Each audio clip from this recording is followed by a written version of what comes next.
નમસ્કાર દોસ્તો, સુપરફાસ્ટ તાજા સમાચારમાં તમારું સ્વાગત છે। દેશ, દુનિયા અને ગુજરાતના તાજા, મોટા અને સૌથી મહત્વપૂર્ણ સમાચાર જાણીએ તે પહેલા તમે ચેનલમાં નવા હોય તો ચેનલને જરૂરથી સબસ્ક્રાઇબ કરીને વિડીયોને લાઇક કરી દેજો।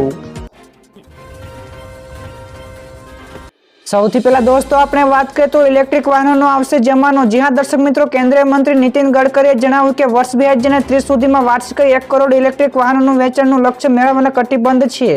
તો આ લક્ષ્યને મેળવવાની સાથે જ દેશમાં આશરે 5 કરોડથી વધારે નોકરીઓનું સર્જન પામશે। તેમજ હાલના સમયમાં ભારતમાં 34.54 લાખ EV વાહનોનું રજીસ્ટ્રેશન પણ થઈ ગયું છે। તો પ્રદૂષિત વાહનોને હાઇબ્રિડ અને સંપૂર્ણ ઇલેક્ટ્રિક વાહનોમાં ફેરબદલ કરવામાં આવશે। બીજા સૌથી મોટા સમાચાર, વિકાસની રાજનીતિને લઈને સીએમ ભૂપેન્દ્ર પટેલનું મોટું નિવેદન। અમદાવાદમાં G20 ન્યુરોલોજી કોન્ફરન્સમાં સીએમ ભૂપેન્દ્ર પટેલે જણાવ્યું કે અમે કહેતા હતા કે સામાન્ય માણસ ખાનગી હોસ્પિટલમાં જવાનું વિચારી પણ શકતો નથી, પરંતુ પીએમ મોદીની 5 લાખની ગેરંટીના કારણે આયુષ્યમાન કાર્ડને લઈને કોઈ પણ વ્યક્તિ ખાનગી હોસ્પિટલોમાં જઈને સારવાર લઈ શકે છે। આ સાથે જ ગુજરાતમાં ગ્રામ્ય સ્તરે પણ મલ્ટી સ્પેશિયાલિટી હોસ્પિટલો તૈયાર કરાઈ છે। તો વિકાસની રાજનીતિ ગ્રામ્ય વિસ્તાર સહિત દરેક વ્યક્તિ સુધી પહોંચી ગઈ છે।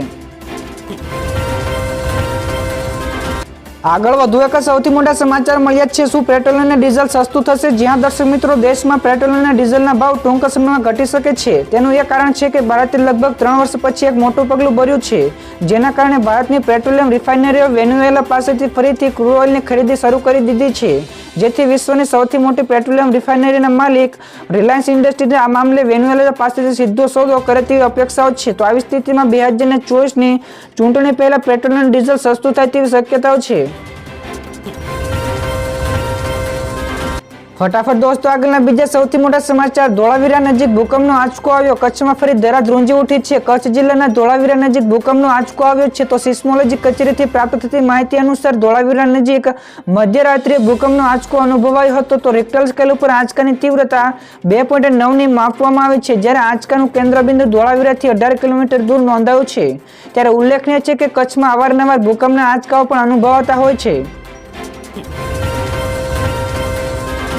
બીજા સૌથી મહત્વના સમાચાર, આદિત્ય L1 મિશનને લઈને મોટી અપડેટ સામે આવી છે। ઇસરોના વડા આદિત્ય L1 મિશનને લઈને અપડેટ આપ્યું છે। તો મળતી માહિતી અનુસાર આદિત્ય L1 મિશન બાબતે ઇસરોના વડા M સોમનાથે જણાવ્યું કે આદિત્ય L1નું L1.6 જાન્યુઆરી 2024ના રોજ દાખલ કરવામાં આવશે। તો પરંતુ હજુ સુધી સમય નક્કી કરવામાં આવ્યો નથી। તો ઉલ્લેખનીય છે કે ઇસરોના વડા S સોમનાથે આ માહિતી જણાવી છે। આગળ વધુ એક સૌથી મોટા સમાચાર, 24 કલાકમાં 200 થી વધુ લોકોના મોત। ઇઝરાયલ અને હમાસ વચ્ચે હજુ પણ યુદ્ધ ચાલી રહ્યું છે। ત્યારે મીડિયા રિપોર્ટ્સ અનુસાર ગાઝામાં છેલ્લા 24 કલાકમાં 200 થી વધારે લોકોના મોત થયા છે, જ્યારે ગાઝામાં અત્યાર સુધીમાં મૃત્યુઆંક 20,000ને પણ પાર પહોંચી ગયો છે। ત્યારે ઉલ્લેખનીય છે કે ગાઝામાં ઇઝરાયલના હુમલા હજુ સુધી યથાવત રહ્યા છે। તો આવી યુદ્ધ વચ્ચે હજુ પણ આંકડાઓ વધવાની શક્યતાઓ દર્શાવાય છે। આ સાથે દર્શક મિત્રો, બીજા સૌથી મોટા સમાચાર, અમેરિકાનું મોટું નિવેદન, હુમલો ઈરાને કર્યો છે। અરબી સમુદ્રમાં ભારત તરફ આવી રહેલા તેલ જહાજ ઉપર હુમલાને લઈને ખળભળાટ મચી ગયો છે। તો અમેરિકાના સંરક્ષણ સૂત્રો ખુલાસા કરતા કહ્યું કે ડ્રોન ઈરાનથી લોન્ચ કરવામાં આવ્યા હતા। તો હમાસ અને ઇઝરાયલના યુદ્ધ બાદ આ પ્રકારે લાલ સમુદ્રમાં હુમલાઓ વધી રહ્યા છે। તો 2021થી કોમર્શિયલ જહાજો ઉપર આ 7મો ઈરાની હુમલો છે। ત્યારે દોસ્તો ઉલ્લેખનીય છે કે ઈરાન સતત ઇઝરાયલના હુમલાઓને અંગે નિંદા પણ કરી રહ્યું છે, ત્યારે હમાસના સમર્થન આપતા નિવેદનો પણ આપે છે। તો દોસ્તો બીજા સમાચાર ગુજરાતના હવામાન વિશે પણ મળી રહ્યા છે। ઠંડી માટે તૈયાર રહેજો। હાલ રાજ્યમાં ઠંડીમાં વધારો થઈ રહ્યો છે, ત્યારે હવામાન વિભાગ દ્વારા એક મોટી આગાહી પણ અપાઈ છે। ત્યારે હવામાન વિભાગના જણાવ્યા અનુસાર આગામી 24 કલાકમાં ગુજરાતમાં 2 થી 3 ડિગ્રી જેટલો તાપમાનમાં ઘટાડો થશે, એટલે કે ઠંડી વધતી જોવા મળશે। ત્યારબાદ તાપમાન સ્થિર રહેવાની શક્યતાઓ છે।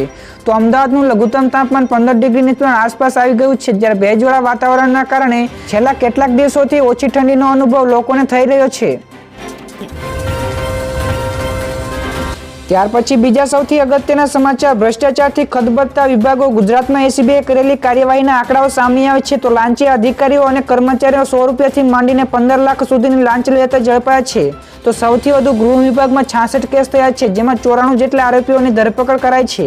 તો બીજા નંબરે પંચાયત વિભાગમાં 35 કેસ થયા છે, જેની સામે 66ની ધરપકડ, અને ત્રીજા ક્રમે મહેસૂલ વિભાગમાં 25 કેસ નોંધાયા છે, જેની સામે 32 લોકોની ધરપકડ કરવામાં આવી છે। તો પકડાયેલા 276 જેટલા ભ્રષ્ટ અધિકારીઓ પાસેથી 1 કરોડ 15 લાખની વધુની રકમ પણ જપ્ત કરવામાં આવી છે। બીજા સૌથી મહત્વપૂર્ણ સમાચાર મળ્યા છે. વર્ષ 2023માં બેન્કિંગ સિસ્ટમોમાં આ મોટા ફેરફારો થયા. તો આ વર્ષે 19 મેના રોજ આરબીઆઈએ 2000 રૂપિયાની નોટ ઉપર મોટો નિર્ણય લીધો હતો. તો અનસિક્યોર્ડ લોન ઉપર આરબીઆઈની કાર્યવાહી.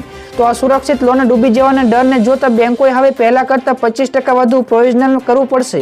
આ સાથે જ આ વર્ષે રિઝર્વ બેન્કે યુપીઆઈ પેમેન્ટની ટ્રાન્ઝેક્શન લિમિટ 1 થી વધારીને 5 લાખ રૂપિયાની કરી દીધી છે. તો આ વર્ષે રેપો રેટમાં પણ કોઈ પણ પ્રકારનો ફેરફાર કરવામાં આવ્યો નથી. તો હાલ રેપો રેટ 6.5% છે.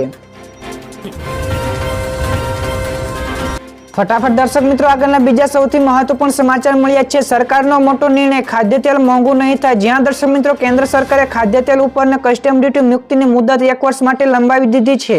તો આથી માર્ચ 2025 સુધી 12.5% લેખે કસ્ટમ ડ્યુટી લાગશે. જોકે આ વર્ષે જૂનમાં સરકારે crude palm oil, crude sunflower oil અને ક્રૂડ સોયાબીન ઓઇલ પરની કસ્ટમ ડ્યુટીમાં 5%નો ઘટાડો કર્યો હતો. તે સમયે આ ખાદ્ય તેલ ઉપર 15.5% લેખે કસ્ટમ ડ્યુટી હતી.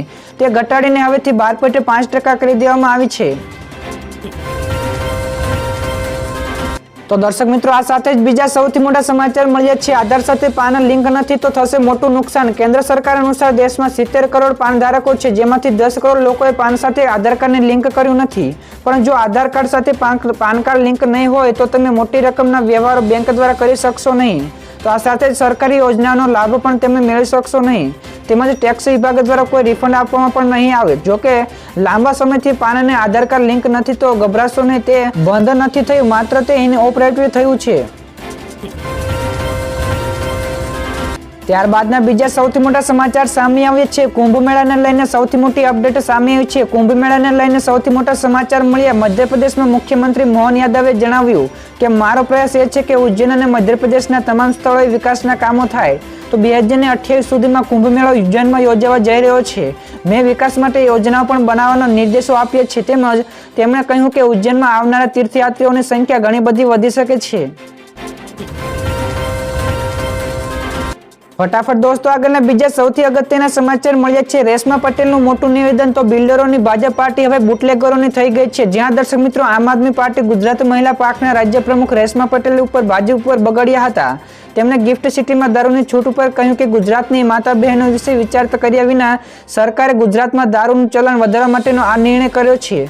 તો સંસ્કારી ગુજરાતમાં મહેમાનોનું સ્વાગત દારૂથી કરવાનો વિચારે બેશરમ ભાજપ સરકાર જે કરી શકે છે. તેમણે આ સિવાય કહ્યું કે એવું લાગે છે કે બિલ્ડરોની ભાજપ સરકાર હવે પાર્ટી બુટલેગરોની થઈ ગઈ છે. ઝડપથી દર્શક મિત્રો, આગળના બીજા સૌથી અગત્યના સમાચાર. ઇસરોના ચેરમેને આપ્યું મોટું નિવેદન. એઆઈ એટલે કે આર્ટિફિશિયલ ઇન્ટેલિજન્સ મનુષ્ય માટે મોટો ખતરો. તો સમગ્ર વિશ્વમાં એઆઈ આજે ખૂબ જ ચર્ચામાં છે. તો એઆઈનો વધતો જતો ઉપયોગ હવે ચિંતાનો વિષય પણ બની રહ્યો છે. તો ઇસરોના ચેરમેન એસ સોમનાથે અમદાવાદ સાયન્સ સિટી ખાતેથી જણાવ્યું કે એઆઈ ભલે આવનારા સમયમાં તમામ કામગીરી કરશે, પણ તેનામાં માનવતા કે આત્મા નથી. તે ક્યારેય માનવતાનું સ્થાન તો લેશે જ નહીં. જોકે તે માનવ જેવું બનશે તો મનુષ્ય જીવન માટે મોટો ખતરો બની જશે. ત્યાંથી તેનો યોગ્ય રીતે ઉપયોગ કરવો ખાસ જરૂરી છે. ત્યાર પછી દર્શક મિત્રો, આગળ વધુ એક સૌથી મહત્વપૂર્ણ સમાચાર. ડુંગળી બાદ હવે લસણના ભાવમાં ધરખમ વધારો. શિયાળાની ઋતુમાં ડુંગળી બાદ હવે લસણના ભાવમાં ભારે વધારો જોવા મળ્યો. તો છેલ્લા કેટલાક સપ્તાહમાં દેશમાં છૂટક બજારમાં લસણની કિંમત 300 થી 400 રૂપિયા પ્રતિ કિલો સુધી પહોંચી ગઈ છે. જ્યારે જથ્થાબંધ બજારમાં તેની કિંમત 150 રૂપિયાથી લઈને 250 રૂપિયા પ્રતિ કિલો છે. તો આ વખતે ખરાબ હવામાનને કારણે લસણના ભાવમાં ભારે નુકસાન થયું છે. તો વેપારીઓનું માનવું છે કે જાન્યુઆરીના અંત સુધીમાં છૂટક બજારમાં લસણની કિંમત 250 રૂપિયાથી 350 રૂપિયા પ્રતિ કિલોની વચ્ચે રહી શકે છે. તો કેન્દ્ર સરકારની મોટી જાહેરાત. હવે મફતમાં થશે સારવાર. 2024માં યોજાનારી લોકસભાની ચૂંટણી પહેલા કેન્દ્ર સરકાર આયુષ્યમાન યોજના વિસ્તારવાનું વિચારી રહી છે. તો વિકસિત ભારત સંકલ્પ યાત્રા અંતર્ગત કેન્દ્ર સરકારે 1 કરોડ કરતા પણ વધારે આયુષ્યમાન કાર્ડ કાઢ્યા છે. તો આયુષ્યમાન હેઠળ આવતી ભારત પ્રધાનમંત્રી જન આરોગ્ય યોજના એટલે કે પીએમજયમાં દરેક કાર્ડ ધારકોને 5 લાખ રૂપિયાની મફત સારવાર થશે. આ સિવાય આ યોજના હેઠળ દેશના કુલ 60 કરોડથી પણ વધારે લોકોને આવરી લેવાનો લક્ષ્યાંક પણ રાખવામાં આવ્યો છે. બીજા સૌથી મોટા સમાચાર સામે આવે છે. ગઈકાલે ભરશિયાળા દ્વારકામાં વરસાદ. તો ભરશિયાળા દેવભૂમિ દ્વારકાના વાતાવરણમાં પલટો આવ્યો હતો, જેના દ્વારા જિલ્લામાં ખંભાળિયા અને કલ્યાણપુર તાલુકામાં કમોસમી વરસાદ પણ પડ્યો હતો. તો શાકભાજી, જીરું, ચણા, ઘઉં સહિતના પાકોમાં નુકસાનની ભીતિ સેવાને કારણે ખેડૂતો આલમમાં ચિંતાનો માહોલ છે. તો એક તરફ રાજ્યમાં ઠંડીનો માહોલ જામી રહ્યો છે, જ્યારે બીજી તરફ કમોસમી વરસાદ પડતા બેવડી ઋતુનો અનુભવ પણ લોકોને હાલમાં થઈ રહ્યો છે. તો કેટલાક આગાહીકારોએ પણ કમોસમી વરસાદની આગાહી કરી છે. આગળ વધુ એક સૌથી મોટા સમાચાર મળ્યા છે. ગાંધીનગરને પણ મળશે રિવરફ્રન્ટ. જ્યાં દર્શક મિત્રો, અમદાવાદ સાબરમતી નદી ઉપર આવેલા રિવરફ્રન્ટને હવે ગાંધીનગરના ગિફ્ટ સિટી સુધી લઈ જવામાં આવશે. તો આ 4 તબક્કામાં ગિફ્ટ સિટી સુધી તેમજ 3 તબક્કામાં ગાંધીનગરને પણ આવરી લેવામાં આવશે. તો દુબઈ સ્થિત શોભા ગ્રુપ અને આ પ્રોજેક્ટમાં 1000 કરોડ રૂપિયાનું રોકાણ કરશે. તો ગિફ્ટ સિટીના રિવરફ્રન્ટ પાસે જે ઘાટ બનાવવામાં આવશે તેમાં કોન્ક્રીટ નહીં પરંતુ કુદરતી ટોપોગ્રાફીનો ઉપયોગ કરવામાં આવશે.